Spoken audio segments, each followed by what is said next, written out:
President Ferdinand R. Marcos formally switched on the San Juanico Bridge aesthetic lighting project on Wednesday night, an event dubbed by the Samar provincial government as something that will rewrite history.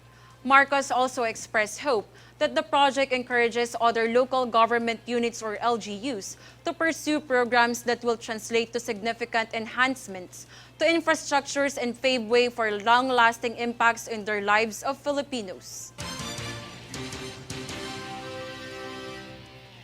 The Philippine Charity Sweepstakes Office or PCSO provided free medical consultations in Marikina City's Barangay Fortune. The initiative benefited an estimated 300 to 350 people, the majority of whom were children and senior citizens, and they also received free medicines from the agency. Meanwhile, the Department of Health or DOH has begun an epidemiological investigation to determine the source of the hand, foot, and mouth disease or HFMD outbreak in San Pascual, Batangas, which affected over 100 residents, the majority of whom were children. DOH Calabarzon Director Dr. Ariel Valencia said that an initial investigation has already started. He further stated that sample specimens were already sent to Research Institute for Tropical Medicine or RITM to further identify the cause of the outbreak.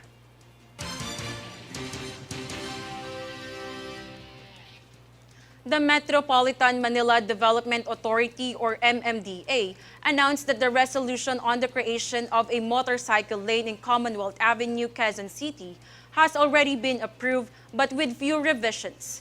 JC Ogaire has the full story. The proposal to establish an exclusive motorcycle lane on Commonwealth Avenue in Quezon City has already been authorized, according to MMDA Chief Carlo Di Mayuga III. MMDA Chief Carlo Di Mayuga III said that the revisions aim to address the inconsistencies in lanes. I'm pleased to announce na yung motorcycle lane first, yung ating single lane for motorcycles sa Commonwealth. There are just few revisions po na ayusin kasi po due to the inconsistency of the lanes, all the mayors agreed that nararapat na rin po na maglagay po tayo ng sariling lane for motorcycles sa Commonwealth. According to Di Mayuga, motorcycles will not be permitted to leave the designated lanes while moving, save when approaching an intersection or approaching a business. It is approved until ma-finalize po namin yung mga kikipot at luluwag na motorcycle lane. Violators both exiting motorcycles and entering non-motorcycles will then be fined 500 pesos. The lane exclusive for motorcycles will then be painted blue. Cat's eye or road studs will also be installed in these lanes. Once the revisions have been finalized, the implementation of the said roads will take place 15 days after its publication.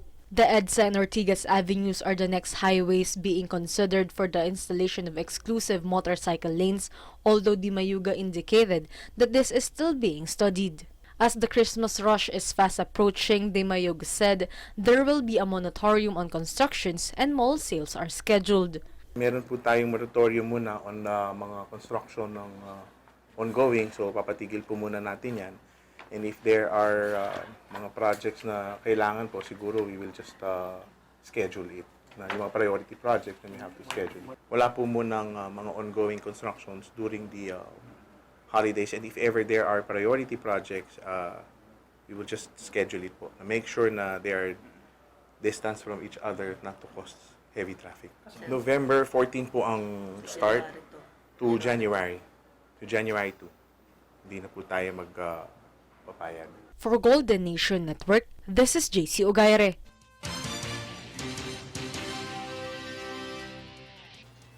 Furthermore, the Metropolitan Manila Development Authority or MMDA plans to temporarily ban trucks in Rojas Boulevard, Manila on November. MMDA Chairman Carlo Di Mayuga III said that this is in connection with the ongoing road repair by the Department of Public Works and Highways or DPWH in front of the U.S. Embassy. The temporary ban will cover trucks and trailers with cross-capacity weight of over 4,500 kilograms and will last until the road repair is completed.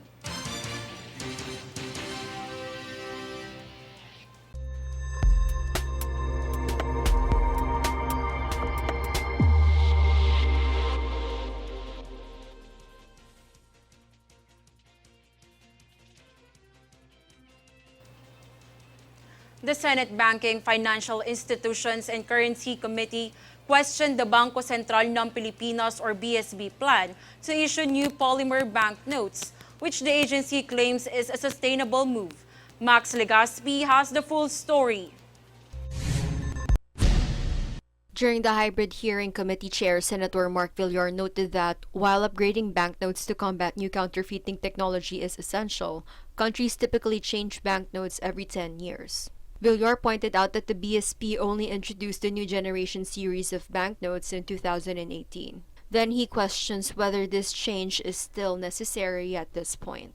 The current banknotes, which are made of 80% cotton and 20% abaca, will be phased out in order for the polymer banknote to take their place, according to the BSP's plan. Senator Coco Pimentel, who raised the issue in September, said the change would have an impact on the abaca industry because it is used in the production of currency. Senator Pia Cayetano, chairwoman of the Committee of Sustainable Development Goals, Innovations, and Future Thinking, acknowledged the effort for sustainability, noting that polymer is recyclable, but abaca and cotton are biodegradable. BSP Deputy Governor Mamerto Tangoan defended the plan, claiming that the change would only affect less than 1% of the abaca industry and that machines would only need to be reconfigured instead of changed to adapt to the new material. For Golden Nation Network, this is Max Legaspi.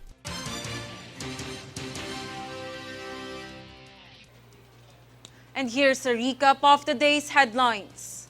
Here are today's headlines. DepEd spokesperson Michael Poa says face-to-face classes will proceed amid Omicron XBB/XBC threat. Supreme Court releases guidelines for oral arguments on petition against BSKE. Pasang Mazda seeks support for surge pricing in PUVs. Plane fares cheaper in November as fuel surcharges cut. MMDA plans to implement temporary truck ban in Rojas Boulevard. Senate committee questions BSP's decision to switch to polymer banknotes. Fair and balanced news. Comprehensive reports that will take you to the heart of the action. This is News Force. And those were the top stories of the day. Stay updated on the day's biggest stories. Get updates on our Facebook page, facebook.com/Golden Nation Network. Join us in our countdown as the season of giving approaches. We only have 66 more days to go before Christmas. I'm Natalie Danganan and this is News Force.